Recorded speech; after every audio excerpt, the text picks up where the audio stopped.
My name is Rita Dawson. I work at Glenbeigh Hospital.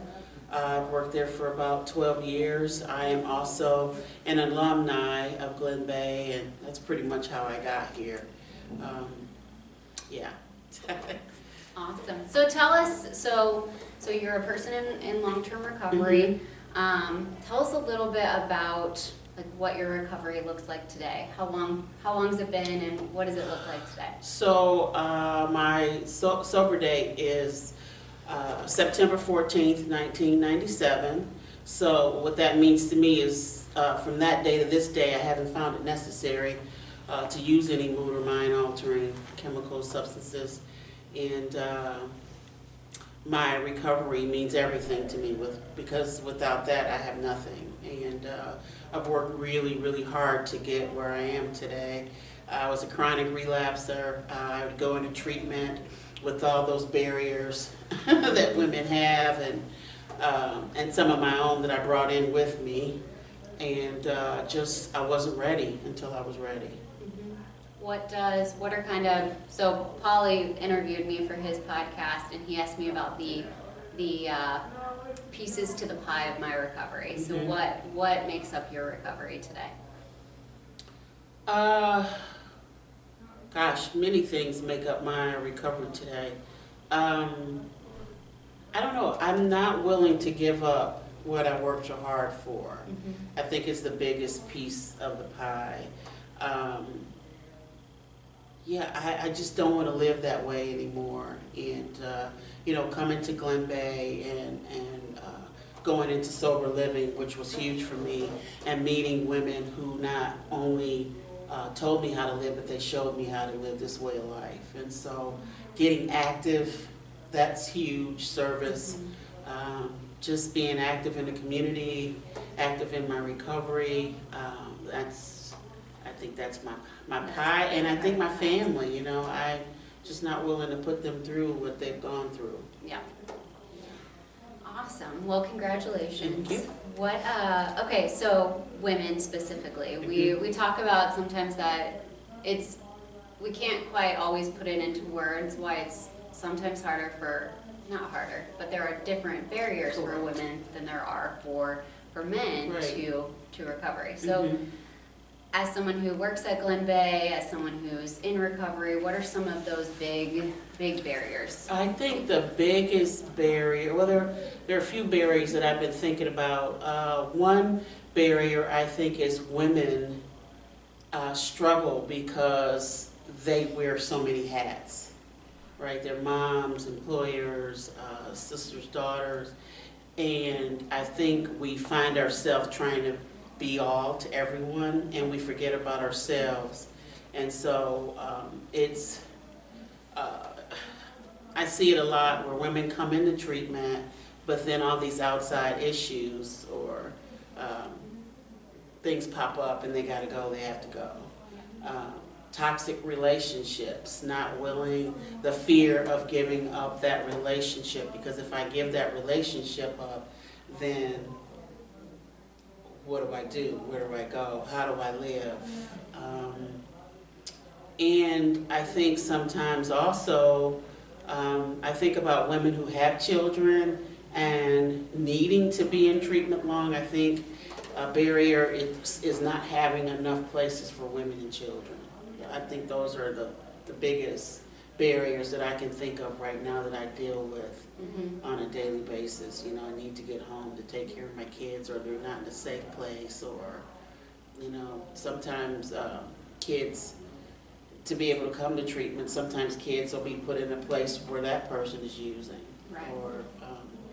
or not physically able to take care of a child. Yeah. Well, so. Do you at Glenbeigh, do you guys have housing for women and children? We don't, but we do have a discharge facilitator who has a gamut of information about houses, and so we do our best to provide those services to women. We do have a house for women called the Gratitude House on our property now, but that's just for women in recovery. What other services do you provide for women, maybe specifically at Glenbeigh? So,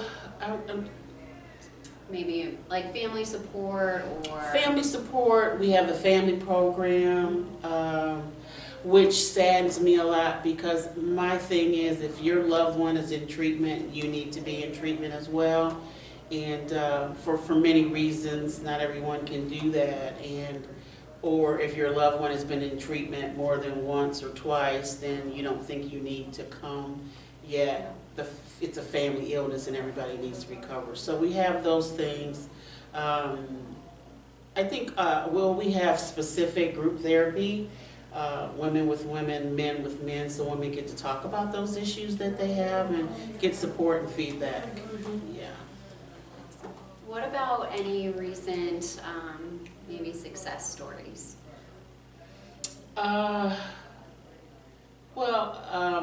my gosh, there are a lot of success. So one of the women who lives in or is the manager, I believe she's the manager, called the house manager, just celebrated a year sober last week, and so Sunday they had a picnic for her. And what I thought was really cool about that, because there are so many women who are really fearful or unsure if sober living is for them, and so for her to come, and they had a picnic and she got to share her story, and for them to hear her success, I think was very, very important.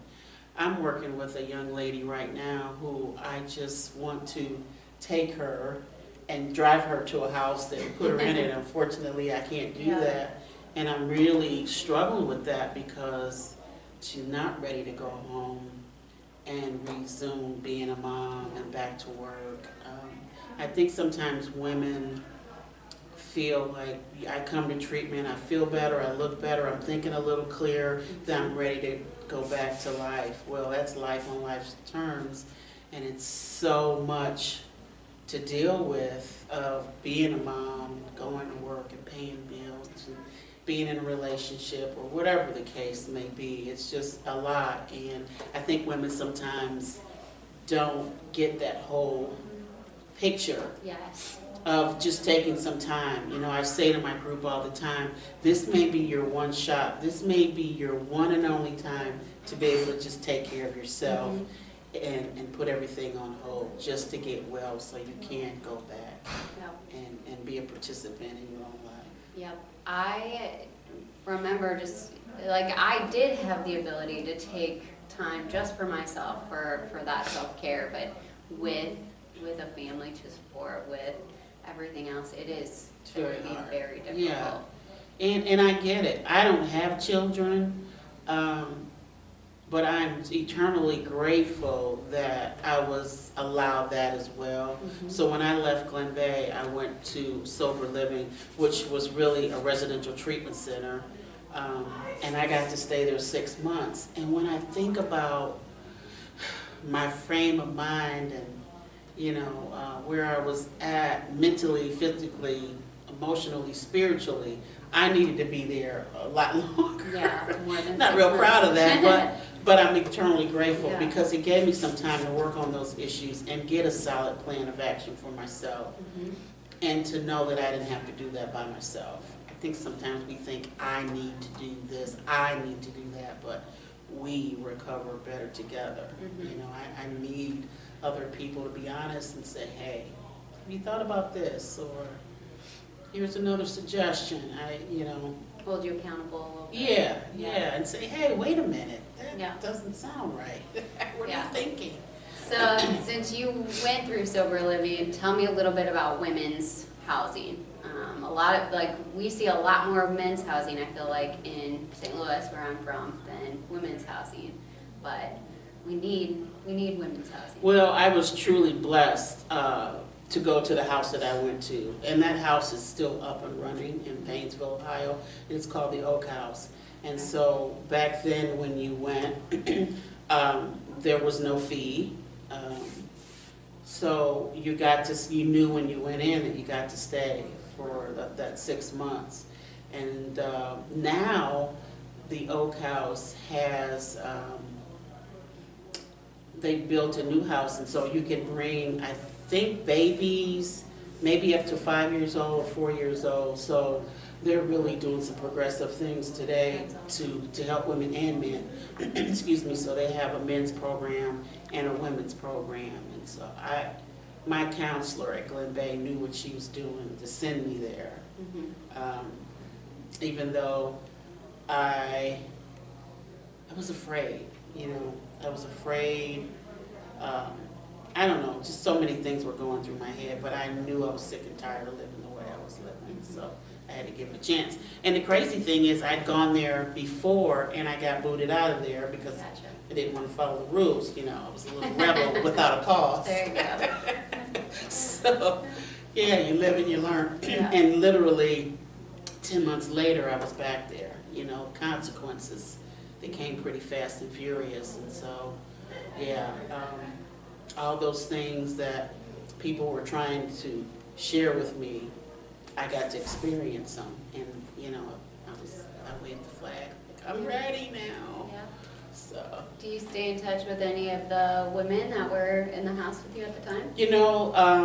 No, and for many reasons. So there was, it was a 16-bed facility, and there were 5 of us. For some years, and then there were 3 of us, and there were 2 of us. And I believe there's still 2 of us, but I haven't talked to the one lady, which now that you bring that up, I probably need to reach out, and I hope and pray she's still sober. Yeah. That's yeah. pretty hard. Yeah, it is hard, yeah. But just the Painesville, to me, was a great recovering community. So even though I still keep in touch with those folks, absolutely, they're part of my, my recovery. I call them my peeps. Yeah. They're still part of my, but folks that still hold me accountable. I still have a sponsor, home group. I still go to meetings. I still do all those things. That's awesome. Yeah, those social supports. That's like constant in every story of recovery is the need for those community social supports. What else do I want to ask Rita? Oh, peers. So ARCHway does we love ourselves some peers. So tell me about why you think peers are valuable as part of the treatment process, the recovery process. Oh my gosh. It is because I can't do this by myself. And it's amazing that sometimes what I hear and what you hear are 2 different things. And so when we can talk about that, I get to hear or see another side that I was blocked off to. So my peers keep me accountable. My peers love me. It's funny because I feel closer to my peers, though, sometimes than my family. And I love my family, but it's just because I spend more time with them and they've gotten to know me. And just that accountability, no expectations. For me, expectations are really self-defeating, and so they lead to resentments, and I can't afford to. Which I'm human, but I can't afford to live in that, to dig deeper in that and resentments carry that. Yeah. Will take you down, definitely. Yeah. So and it's the beauty for me too, working at Glenbeigh. My peeps, a few of them are at Glenbeigh, and so it's really cool that if I'm struggling or something's going on, I know that I have people right at work that I can share with and talk to. Awesome. Anything else you would like to share with us? I don't know. This journey has been incredible. I would have sold myself short to think what I thought I was going to get out of this, and being able to go back to college, graduating with my master's, and just being part of, living life on life's terms, and taking care of myself is really been huge. And that really stems from the women, I had and I still do, a solid group of women in my life who have helped save my life. So, Yes. Yeah. It's important for women to have other Yeah, women. absolutely, yeah. Well, I So, appreciate you. I thank you guys for having me, I really Yes. do. Yeah.